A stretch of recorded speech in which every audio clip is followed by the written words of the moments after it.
I'm pretty sure the Dolphins had the lead in the first half of that game, and then Buffalo just had an incredible second half. What's going through your head during that game? My going through my head is, man, the Bills probably left 17 points on the field in the first half. And then the second thought was, man, second place will be just as good. Come on, let's go! Welcome to Circles Off, episode number 138, right here, part of the Hammer Betting Network, and presented by Pinnacle Sportsbook. I'm Rob Pizzola, joined by Johnny from betstamp. Robbie P. What's going on? I don't think I've seen you that sweater before with the purple lettering. This is the gray and purple.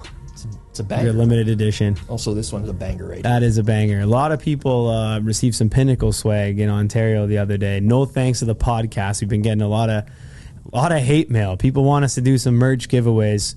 Rob, where are we on that? We got one going on right now. You can head over to thehammer.bet/thenails. And you can sign up for merch giveaway, Pinnacle swag bag, betstamp swag bag as well. Free to enter. It's all you got to do. Head over to thehammer.bet/thenails. We do have some message boards there as well if you just want to join part of the community. But we're going to be doing a Q&A coming up here probably in a few weeks. Post Super Bowl, we're going to take a bunch of questions in there. So in the Circles Off thread as well, post any questions you want to see us answer on the Q&A, and we will get to those as well. Episode 138 is number 38. So this one was one I saw a guy in Vegas at a UFC event wearing this jersey, and I was fired up. Carlos Zambrano. Oh, Zambrano, yeah. Zambrano, man, if that guy could have figured out his control, he would have been... I mean, he was a great pitcher for a while, but he was all over the place. I think Curt Schilling's was the better pitcher. The fake blood in the sock. I'm still not buying that story. That was you talked about it before. You're not buying that. Who else is 38? Conspiracy theory on the Schilling blood. Yeah, that went viral. That one, I think. Yeah, knowing what I know about Curt Schilling after the fact, like in real time, I thought it was blood. But now my opinion of him has changed over time. Ketchup packet. It could have been something. I wouldn't put it past him. If there was like an athlete, I wouldn't put it past to do something like that. It's Curt Schilling. NFL, we have Ramondre Stevenson, running back on the Patriots right now. Yeah. He'll be out of the league in a couple of years. 38s are tough. They're really tough. Any NHLs? Like... Rasmus Sandin. Fraser McLaren, former Maple Leaf. Yeah, we know all the Leafs. It's tough. Pavel Demitra used to wear, rest in peace, used to wear 38. He was a great player for a while. I think he died in a plane crash. Yeah, he did. It was a plane crash. Oh, right? His team. Yeah. His correct? team. Yeah. That was messed up. Very sad. It's messed up. You don't see stuff like that very often. Also, what you don't see very often is what happened over at ESPNBet this week. What the fuck was that? The score bet over in Canada for those listening. Yeah. Well, yeah, apparently something blew up where you can get an off-market price on the Ravens. What do you think happened there? I honestly have been thinking about this for a while. So it was basically like 1.5 games where this happened for, right? It was the Ravens for a bit and the Chiefs as well. I don't have a great explanation. So explain to people what the edge was there. So basically, one specific sportsbook dealing way off market prices. Like when I say way off market, you could have arbed basically anywhere else on the other side on these games. That's how off market it was.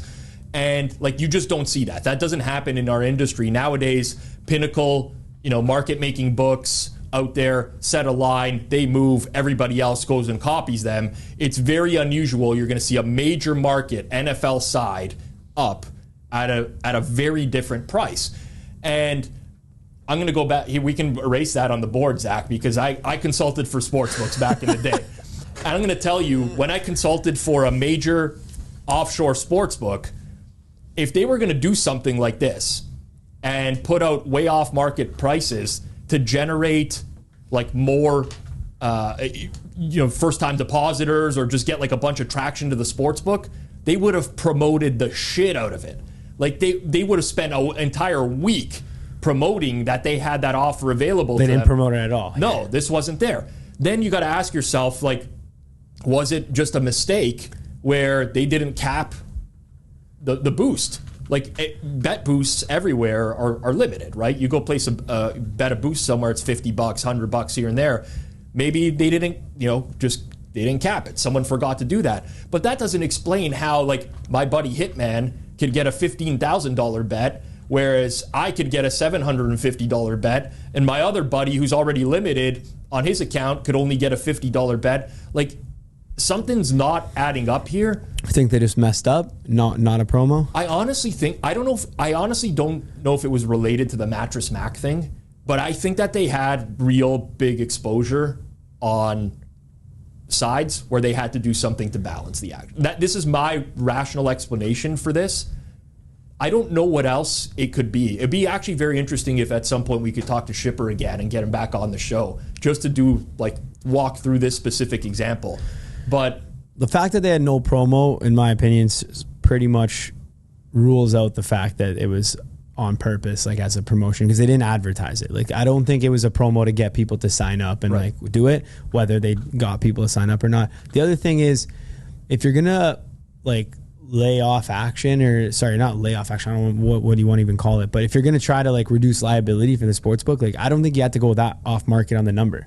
You could have just been so they were dealing -9.5 plus 110, and you could play back on any other sports book roughly at +10 minus 110. So you would have had a zero risk chance at what would be a half middle there. If Houston lost by exactly 10, you would have won the ESPN bet and lost wherever else you played it. But if you can bet unlimited on that, it seems like a no-brainer for the average bettor looking to cash in on a potential lottery ticket with no risk. I think I've gone through all the scenarios in my head. None of them really make a lot of sense. The only one that somewhat makes sense is that they just had a ton of exposure on the game. How they built up that exposure, I don't know. Typically speaking, in my experience, in order to get to an exposure that high, the trading team would have to go to the CEO or to the board of directors and say, hey, we're building up this potential loss here. Are you guys comfortable with that? And then the board or the CEO or executive team would make a decision and tell people what to do in that instance. I don't know. I honestly don't know how you get to that. Well, what did they take on the +10? Or did they take +10, +9.5? What were they high on exposure? Because they could have opened themselves up to even more exposure, essentially, on a... Yeah, I agree. On a push. It's almost like someone was making a decision at another level that was no, we can't lose X amount of dollars. If this happens, do whatever you can to get off as much of this position as possible. We're comfortable with this amount of exposure. And then they run that. But why they would give X amount of bets to some people and Y amount of bets to others, and I honestly don't. One day I'd love to see a 30 for 30 on what exactly happened here, because a lot of it just doesn't make a whole lot of sense to me, and it's a new sports book in the United States. Really weird overall. But you know what? I'm all about treating players very fairly. I don't like when sports books give X limits to one guy, Y to another, Z to another. And that's why I highly recommend you check out Pinnacle Sportsbook, the fairest book for sports bettors out there. Limits are always posted on every single bet. You can just click it. What I get to bet is the same as what Johnny gets to bet. It's the same as what Zach gets to bet. And you get to do it at very good prices as well. They pride themselves on the low margins. We talk about it all the time on this show, but you better be price shopping, and you got to do that with Pinnacle. In business for 25 years for a reason. So bet smart, bet Pinnacle, your trusted sportsbook the past 25 years. Use code HAMMER when signing up, as it does help support the show here. Circles off. Of course, you must be 19 plus, not available in the US. And as always, please play responsibly. We do have a guest episode today, but before we get into it, we are very close to cracking 5K subs here on Circles Off. Do what you can. Sub down below. Hit that notification bell so you get alerted when we have new episodes. And of course, if you can as well, share this out to the community. People are giving us great feedback on the recent shows. We love putting them together, but we do want to get this out to the masses. So please share our content as well. Our guest this week comes to us as the winner of this year's Circa Million, taking home $1 million top prize with a record of 62, 27, and 1 against the spread. An all-time great season. You can follow him on Twitter at Matty Saint. Matt Saint now joins us here on Circles Off. Matt, how's it going? It's going great, guys. Thanks for having me. Yeah, no problem at all. Matt, congrats on the big win. Very impressive, obviously, and a lot of game theory and strategy in this contest. Before we get into that, why don't you just tell us about yourself? How did you kind of get into betting, the contest, stuff like that, and a little bit about your background? Yeah, so I work in finance, revenue and markets, a big, large Fortune 500 company. Reside in the suburbs of Minneapolis with my wife. I've got twin 5-year-old boy, girl. So that's just, a little bit of my personal background. From a sports betting background, contest background, we don't have legalized gambling in Minnesota, so it's a little challenging. So my gambling background revolves around boys' trips to Vegas, and then office pools and pick'em contests with me and my buddies at home. So not too much from a background standpoint as far as like the big Vegas contests, like the Super Contest or the Circa Millions. This was first go around at it. So you mentioned the contest. A lot of us have done those office pools, really fun. Do you do any like flat betting or straight betting yourself? Not too much, just dabbling a little bit. Yeah, so a lot of my background is pretty limited, to be honest. It's just, I've got a couple buddies that we text back and forth, or we create lines in our heads the last few years. So the background on this is, pretty rare probably, but yeah, I don't have much of a betting career or historical, presence or anything like that. This is kind of a first time go at it, and definitely struck lightning here. Yeah, so that's interesting because let's start right at the beginning of the story right here with the Circa Millions for this year. But most people who aren't involved in regulated sports betting or betting on a day-to-day basis, they might not even know that a contest like Circa Millions exists out there. Obviously, it's very big for us who are in the betting space, people who frequent Circa and travel there, to Las Vegas. How did you find out about the competition in the first place? Yeah, so I've been following Derek and Mike Palm for years through VSiN. They were back on My Guys in the Desert. So I'd listen to VSiN almost every day, even without sports betting legalized. I just found, a lot of interest in the markets and the numbers and stuff, and, working with numbers every day. I just found that to be a lot more fun and relevant to follow around, like the NFL and stuff. And then obviously I play a lot of DFS, so a lot of the Vegas lines contribute to DFS methodology and game theory also, so you'd be paying attention in that regard. But as far as Circa Millions, been a big fan of Derek and Mike Palm from the sidelines for a number of years. I had done some offshore contests with a book, and to kind of test the waters. I knew Circa Millions was there, so I wanted to at least test my skills a little bit the last couple of years before entering the Circa Million, just because, I'd play low stakes, like $50, $100 entries for a full year, $1,000 entries, kind of a different, different stakes for what I'm used to. So that's how I got interested in it. I've been following it for a number of years. And then last year it was right around the Super Bowl where I had a conversation with my wife, like, I want to do this contest. I want to bet on myself. I want to do millions. I want to sign up for Survivor. And then started the planning process at that time. Did you end up going with one entry, or did you do multi-entries for this year? I just did the one entry for millions. I had 2 Survivor, 1 millions. Just wanted to test it out. This was my first year entering, so I didn't want to go too big.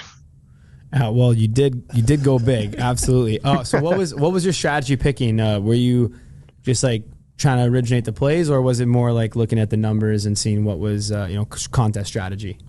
Yeah, it was very holistic. I had a pretty in-depth process that I kind of started off right away. I had done my own power ratings last winter, and then I updated that throughout the draft and free agency process, and then I kind of compared my ratings versus the opening lines for week 1 just to see how close I was.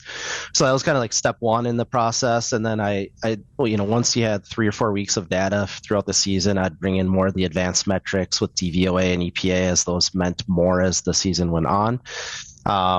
And then I'd also, do a lot of individual matchup analysis. So comparing the offensive line versus defensive lines, I'd compare the wide receiver versus cornerback matchups, and try to gain a little bit of understanding of, coverage schemes or the different personnel tendencies, and, where teams were good versus bad.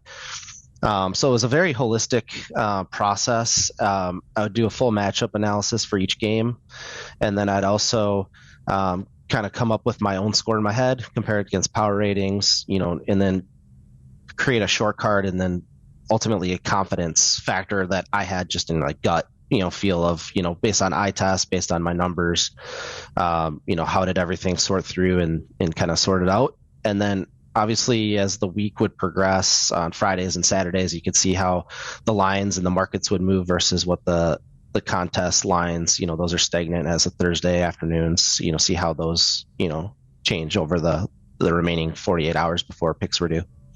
So did you put your picks in right before they were due or a bit earlier? Typically it was, within an hour or two of pick submission. I think the first couple weeks I'd submit Friday nights, and I kind of learned early on I need to prolong that as long as possible.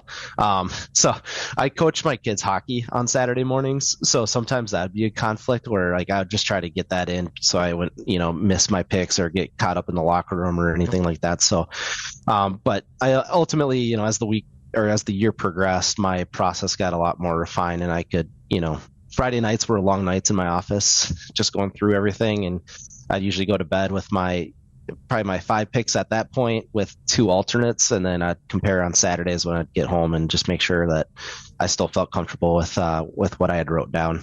Yeah, so you had a pretty thorough process in coming up with your number for the game. Was all of that manual? And if so, like how long was it taking you on a weekly basis? Because that's pretty time consuming, comparing O-lines, D-lines of every team, all the matchup based analysis. If you're just doing it basically by hand or manually, how much was actually going into this on a weekly basis? Yeah, it became a full-time job, if not more than my regular day job. If I'm not gonna lie to you about it. But I did use a lot of sources though. Like I'd use the Ben Baldwin has great resources. So his EPA metrics I'd download. The Sumer Sports databases were great to leverage. So I'd use those. There's multiple sites where you can download data, and then I'd manually feed it into my Excel spreadsheets, and then I'd have full matchup comparisons, and I'd 20 or 25 different comparisons, which probably became over analysis at the end of the day of things. But I guess it just kind of falls back in what I do for work and everything. Like I'm kind of an analytical guy by nature, so that just kind of falls into my skill set and how I like to think things through at the end of the day. How much were you influenced by outside sources, if at all? So a lot of times whenever people are handicapping the NFL, they might be consuming like 5 different pieces of content over the course of the week from people that they respect. And maybe that might alter their opinion based off of something that somebody says, whether it's explicitly a pick that's given out or maybe just an angle in the game. How much of that fed into what you did? Did you consume content on a weekly basis? Or was this just like, I'm going to clear my head, do my own thing, submit my own numbers? No, I definitely consumed a lot of content, maybe too much content at the end of the day. Just a couple off the top of my head. I'd listen to Chernoff almost every day. I'd listen to your show with Suma and with Hitman on Wednesdays as an example. And so what I would do during those podcasts, I'd take a lot of notes. There's a lot of work and stuff that I don't have the capacity to do, and because this is my full-time job. So I try to understand angles that I might not have considered. I'd also try to hear a devil's advocate. So if I have a lean on a game and someone has a different lean, try to understand why. And then also it helped me understand where I think the public versus the sharp, side of games could ultimately be, and also understand what consensus picks could be at the end of the day too. So I would take a lot of notes, try to understand where the sides were. I tried not to let it influence what I ultimately picked. Sometimes there'd be, if I was confident in 3 or 4 games and I was struggling for a 5th, maybe rely on some of the notes I took through the week and maybe some of the people I really respected of what their heavy leans were or best bets. But I tried not to influence that just because I didn't want to be, just going with, the groupthink process of everything. So yeah, definitely consumed a lot of content, but it was also just trying to sort through it all and try to understand where the picks were going to be landing from a consensus standpoint as well. Go ahead. I was just going to say, I appreciate your support in listening to Rob's show. I don't know how much that contributed to the overall win. My best bets this year, listen, very small sample size, but whenever you're over 500 and you make money, you got to pat yourself on the back and promote it as much as possible. There you go. Yeah, you got just to stay away from Hitman this year, I guess, was the takeaway. If you just faded his best bets for one of your picks every single week, you would have went like 15-3. If you tailed him, you would have ended up at the bottom too, so you actually would have still made money. Booby prize, Go for the booby prize next year with him. So as the contest progressed, I'm assuming at the start there's not much stress in there, right? It's $1,000 entry, but as it starts getting into the money and you realize like, hey, I'm near the top of the board. Maybe let's say, actually, I guess, how many weeks left until you started like really sweating and you're like, wow, I might win this thing? I would say probably the week after Thanksgiving. So I had jumped from like 30th in the contest to 9th, and then the following week I had like a 4-1 or 5-0 again, and went to first for the first time. That's when like the anxiety really like started to like hit, and it was like more of like, I don't want to screw this up. I don't want to miss, something that's really apparent. So I would go probably to the next level of going through the games, and at times like I think I overdid it, but I also just didn't want this opportunity to go and like kick myself at the end of the day for not spending that extra hour or two in the office of trying to like look for every nook and cranny through a matchup, and trying to find any sort of edge or thought that I had. So that was when the anxiety really started kicking in. And then I would also say that was the first week I had the thought of like, I truly do have a shot at winning the contest. I had surpassed a lot of players. Fezzik, for instance, he was in the top 5 for almost the whole season up until the last 3 weeks. Seeing him at the top of the board and knowing his track record in these contests, like I knew it wasn't going to be easy going down the stretch, and I was fearful every Saturday of submitting a 1-4 or 0-5. That was like going through the back of my mind every week of just like, hopefully this isn't the week where the regression hits. Wow. Yeah. I can imagine the pressure that's in that type of situation. I mean, in the beginning of the year, it's everyone's game, whatever. You submit your picks, you hope for the best. But once you're actually at the top and you can, realize, you can almost taste the money, it's I'm sure it's a different story. On the same subject, I kind of want to just like talk about the evolution of the contest as the year goes on, because you're there at the beginning of the year, you're making your picks, you're going through your process, but I'm sure there's probably not a lot of game theory that's going through your head at the beginning of the year. You can correct me if I'm wrong, but I imagine you're running your numbers, you're playing your biggest edges. You get to Thanksgiving, you get that bump, you now see yourself in the top 10. Down the stretch, I imagine that things were very different for you in making selections because you have to be more cognizant of what other people are thinking. Oh, 100%. There was week 17 is a great example of that. It was Jags and Panthers, and the contest line was 6. I think it got down to 3 or 3.5, and I had a 1.5 or 2-point lead at that point. So that became like almost an auto play, just based like, there's huge closing line value. I'm guessing that, out of the top 10 or top 15, like, 50% plus are going to be on that game as well. So even if I really wasn't a big fan of it per se, like, I think it just becomes a play. Earlier on in the year, I think like I benefited from fading some of those closing line value games. So yeah, I wasn't definitely, it was definitely not an auto play for me at that point. One of the games that comes to mind is like the San Francisco Cleveland game earlier in the year. I think the contest closed at 6. I think the line was at like 10 or something by the time kickoff came. And I was just like, man, Cleveland's got a great D. The weather's going to be crummy. There's going to be a lot of people on this game. So I ultimately just faded it. So I benefited from, examples like that. But then at the end of the year, the game theory standpoint, even, week 18, I took Baltimore with, I think the contest line was 3. Or no, contest line was 4. They got down to +3 at kickoff. Yep. And then the Giants as well. The contest line was +5. They was +4. So there's 2 examples there where I ended up taking the closing line value as like chip leader. Where I was actually a fan of the Giants. The Baltimore game was fine too. But I also envisioned that out of the top 10, like there was going to be a lot of overlap. And so during that time frame with like game theory, etc. Like I wasn't opposed to overlaps there and kind of heavy blockers and crossing people in 5th to 10th place out of the money. Were you manically refreshing the Circa Twitter account to see when the picks would come out, or were you just like, I got my picks in, I'll see what's going on? Yeah, did you go through every person and then see that?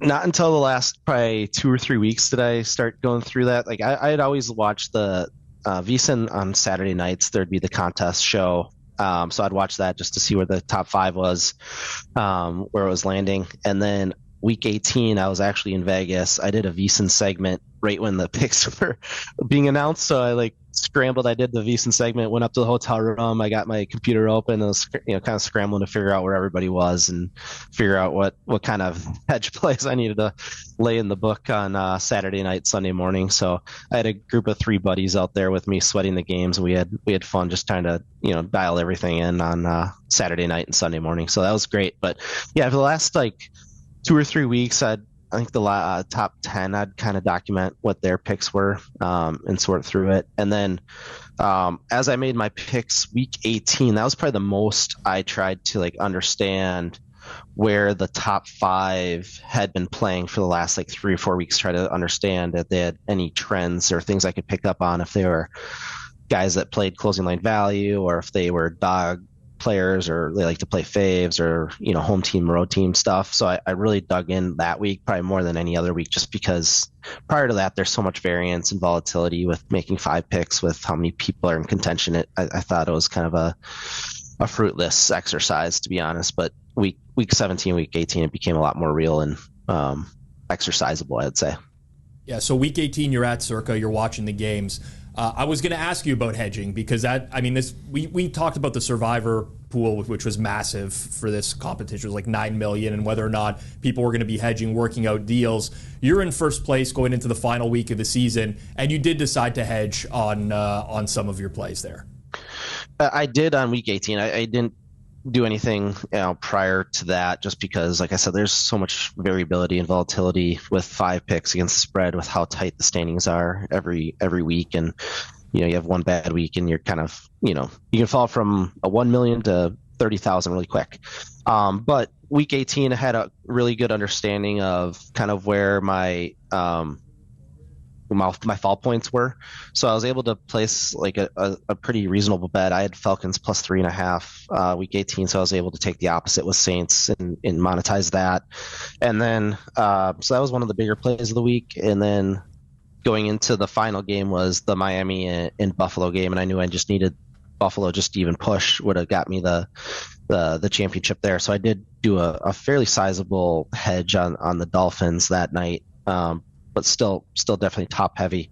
But it was able to at least bridge the gap a little bit if Buffalo fell that night. Well, what was the feeling watching that Bills game? Because I don't remember it exactly, but what a sweat that it comes down to the final game of the year, Sunday Night Football for you. I'm pretty sure the Dolphins had the lead in the first half of that game, and then Buffalo just had an incredible second half. What's going through your head during that game? My going through my head is, man, the Bills probably left 17 points on the field in the first half. And then the second thought was, man, second place will be just as good.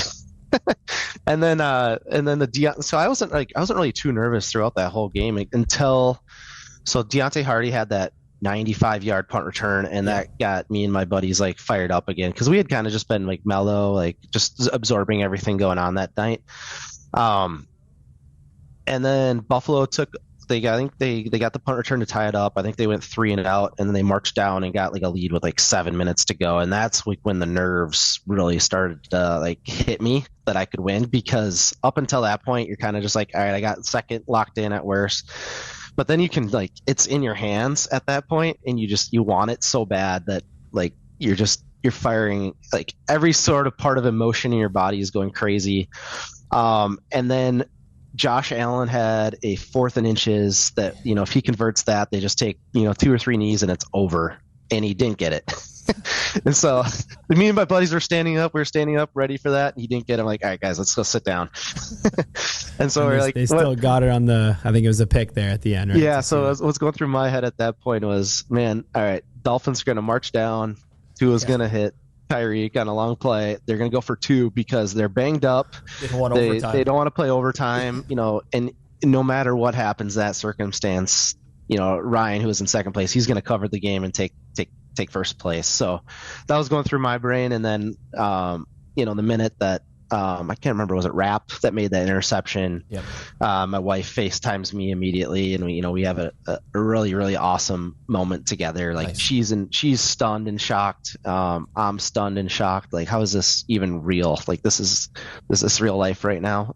So it was just such a cool moment to experience that, even though it was FaceTime with my wife, and I had my 3 of my best buds out there too, and so we had a heck of a night, I'd say. Oh yeah, that's a truly amazing moment, just to celebrate that with your friends and family. In the sportsbook at that time, was there like a buzz around you? Did people know who you were? Like, you were the guy that was going to win millions in real time, or was it just your tight knit group of friends there? It was basically just a tight knit group. We had a group to our right that was kind of making comments like, "Oh, I remember my first $1,000 play too." They had no idea. It's like we'd be celebrating, and they're kind of giving us crap or whatever. Like $1 million on the line here, bud. Yeah. And they have no clue. 2 tables to our left were the guys that ended up finishing 3rd or 4th, and they had Buffalo too. So we hadn't known each other until probably halftime, and we kind of like figured it out. The second place guy, I hadn't seen him all day, and when I talked to him last weekend at the award ceremony, he had been hanging out kind of incognito at the upper level of Circa, just kind of mellow. I guess Saturday night everything was going his way, and that's where him and his buddies were hanging out, so they didn't want to lose the karma there. So there was no like buzz around me at all. Derek had him and like the Survivor winners hanging up in his little area where he likes to sit, so there wasn't really too much commotion or anything, but there's definitely a Buffalo Bills side in the book. I'd say like it seemed like anytime Buffalo did anything good, there was a little bit more of a roar versus when the Dolphins were. So I think there were a lot of Buffalo Bills supporters in that room that night. Yeah, very interesting story. Just a really random question here, just out of curiosity. When you were hedging your bets that day, did Circa let you do it on credit? Like, were you able to take it out of your winnings, even though you hadn't won yet, or did you actually have to bring a boatload of cash with you to get it done? A duffel bag. Yeah. I would say like the Circa staff was incredible during this whole process. Jeff Benson was awesome to work with. They loaned on credit, and they adjusted whatever you needed based off of where you were in the contest. I know that the Survivor is probably a little easier to understand the monetization, but Jeff Benson, his team, Derek, and the whole team, they were really open with markers and credit that weekend. So I was able to, take out without flying across country with a duffel bag of cash. Hopefully they didn't hedge too much. The volumes I was able to hedge at, that'd be a little tough to get out of my own bank account. I'd say that too. For sure. Well, congrats on the win once again. Very cool story. I can only imagine how much fun that must have been, like being in the book, and then like it ended, on a game-winning interception to end the game. So it wasn't even over. Like sometimes, I mean, I guess you probably would have been just as fired up, maybe to for the Bills to have been up by 30 and had it sealed by the start of the 4th. But to have like the one play that does it, that's even more of a fire up. And yeah. I remember actually I had the Bills that game as well, and I was fired up for the just. Obviously, nowhere near the bet size there, but a lot of fun. I was riding with you that day. Nice. Here's what I was going to ask you in general. All right, you win $1 million. Probably a lot of people are asking you this.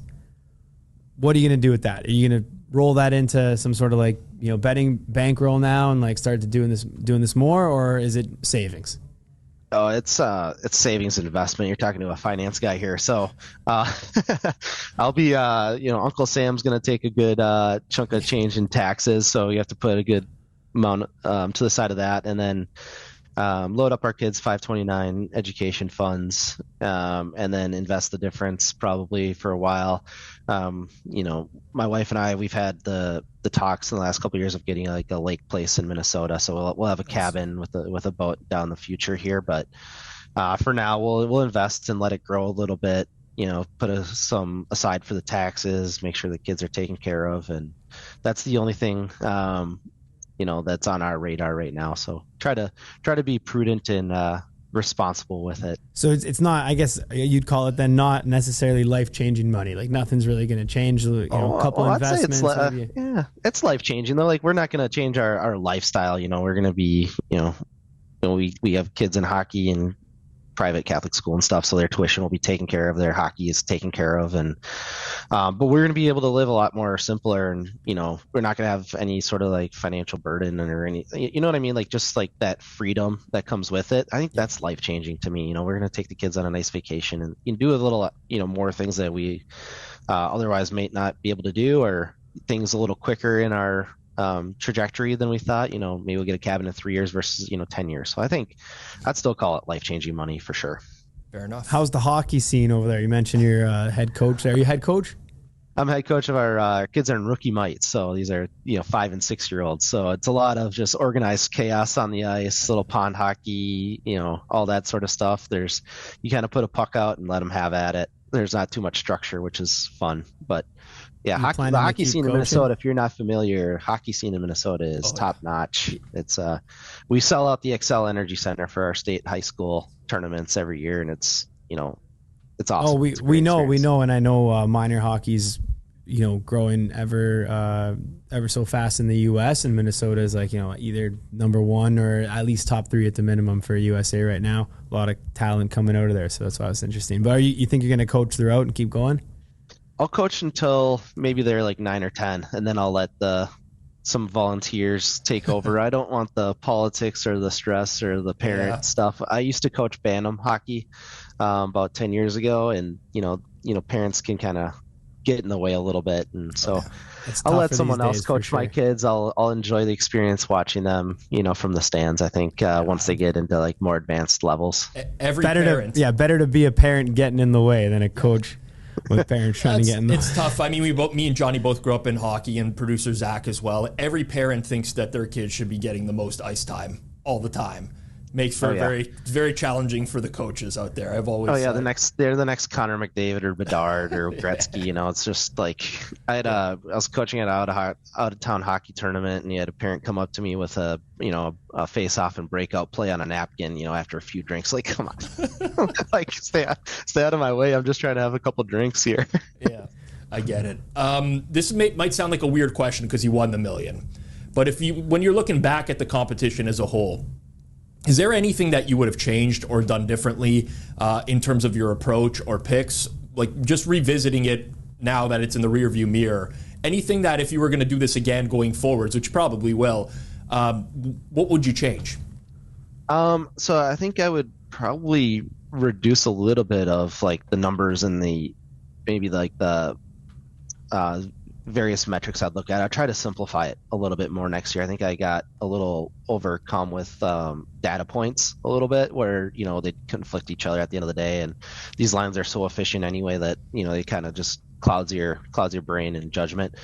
I'd also probably reduce the number of content folks I listen to just to, like I said, stick with forward progress though. Stick with forward progress. I'll listen to churn off probably continuous, but I'll probably try to reduce it to 2 or 3 a week versus probably like the 5 or 7 I listen to. So I'll try to reduce the number of voices in my head a little bit. But at the end of the day, I really liked my process. I'd update power ratings every Monday. I really liked that part of it. I'll continue downloading the key advanced metrics with DVOA and EPA and how I did the matchup analysis using those metrics. I think those were extremely valuable. But I think it just like try to reduce the outside noise a little bit more than I thought at the end of the year, just to make things a little simpler. How much of a role do you think luck played in your victory? Okay, go ahead. I was gonna say a ton. Like so many games, coming down to the last minute and a half, or coming down to a 2-point conversion decision or not. There's so many points, and like even the losses. I know I had great variance this year, but like there are a lot of the ones I did lose. There's a couple, points that could have easily gone the other way too. But I think each week these games and lines are so efficient that it's going to come down to something in the last 5 minutes of the game to decide it. But, definitely a lot of luck as I think through some of the games that luck was on my in my favor. I had the Browns the night the afternoon they were playing the Jags, and Jags were about to backdoor cover, and they decided to go for 2 instead of kicking the extra point to make it 3, and that was the difference between covering and not covering. So that's one example. Zay Flowers not taking a knee on an end around in house of it. So I had the Ravens that night. That was on my side. So there's like little things. But then I had KC when they were favored against Philly, and Kelsey's at the 10 and fumbles. Like that could have gone. If Kelsey gets that touchdown, they probably route Philly, and that opened the door for Philly. So like every week I think is going to come down to there's very few rocking chairs in this league. So I think there's tons of luck. I'm sure regression will hit me hard next year, but I'm certainly enjoying this year's variance. Correct me if I'm wrong. I might be wrong on this. It might be the Survivor, not the Millions. But did you win Blue Jacket? I did win the Blue Jacket. Yes. Do you plan on wearing the blue jacket at all, or is it just like put it up in the house, it's going to remain in the closet? I'm just curious because people have very, very differing opinions on the blue jacket. Yeah, so the jacket's beautiful. It's designed and tailored by the same guy that does Steve Wynn's jackets, which is a really cool fun fact. But I'm planning to take it out kind of like the Masters green jacket. So Derek's going to have this, ceremony every year. I'll fly down to Vegas and wear it. This year was really cool going down there. There were the last 2 or 3 years worth of Champions and Millions. They had their blue jackets on for their ceremony. So it was really cool. I think Derek really wants to build it out like a little fraternity kind of a group of guys that are able to, overcome a lot of the odds and a lot of the circumstances and stress along the way. And it'll be really cool. I'm not going to wear it definitely not on an everyday basis. It'll be a special occasion, but it's actually a beautiful jacket in person. For those who don't know, when you sign up, they ask you, so you fill out your info and then at the bottom it says jacket size, which is a nice touch. Just like, hey, just in case, we'll take your sizing right now. Yeah, left arm's a little longer than the right. Yeah. So Matt, I don't know. You mentioned listening to Pizzola's other show that gives out the football picks. Obviously, that's why you won the million. But I'm not sure how much you've listened to this particular program. At the end of every episode with every guest, we ask them to give out a plus EV and a minus EV move of life. So it doesn't have to be betting related. It could be anything. Like, hey, coach your kids hockey because you get whatever. Anything you could be. Give us your plus EV move of the week. Plus EV move of the week, reading. Reading and absorbing information. I'd say as long as you're continually learning, reflecting, trying to self-improve, I think that is anything. I think that's major plus EV in life. Oh, couldn't agree more. Great EV move. What about minus EV move of the week? Minus EV is not having a purpose or a process for something you want to accomplish in life. So I think if you want to get after something, I think you have to have a plan, goals situated. How are you going to accomplish those goals? Otherwise, I think you're going to swim an uphill battle to try to get those accomplished. I love that piece. I really like that. First time we've heard it, and it's a very great and valid one. Finally, we'll close it off with this. If you could go back 5 years and talk to a previous version of yourself, what advice would you give to your former self? I'd say self-belief. Trust your instincts. Do what you can to get to your goals. I'd say, like I said, go with your instincts, trust your gut, do everything you can to accomplish your goals, and keep looking forward and marching forward, and don't let outsiders tell you different. Fair enough. I'm actually going to add in one more question before we wrap up here, just because I think it's very pertinent for our audience. This has come up a lot with previous winners of contests, where they win the contest, they go down the path of selling picks afterwards, trying to capitalize on their success. I'm not judging one way or another. I've spoken on this topic about 1 million times before. I think to each their own. Free market, capitalism, reigns supreme. Do you think that's ever an avenue that you'd pursue? I don't think so. I think I think it'd be a little disingenuous for me to sell picks as someone that can't bet sports legally. I think I ran hot this year. I don't have the track record quite yet. If I can do this for 2 or 3 years, maybe. But right now, I'd be comfortable giving opinions, but I'm not going to sell picks. I'll be active on Twitter, Maybe not during the contest season. But I don't have the thought right now to go down that path of selling picks or going down that. But happy to jump on different podcasts or share opinions on things like that. But I don't think touting or touting's a bad word to you. I don't mean it that way at all. But just going down the path of what a sports bettor does with the frequency and things like that, I think it'd be a little disingenuous to go down that path myself.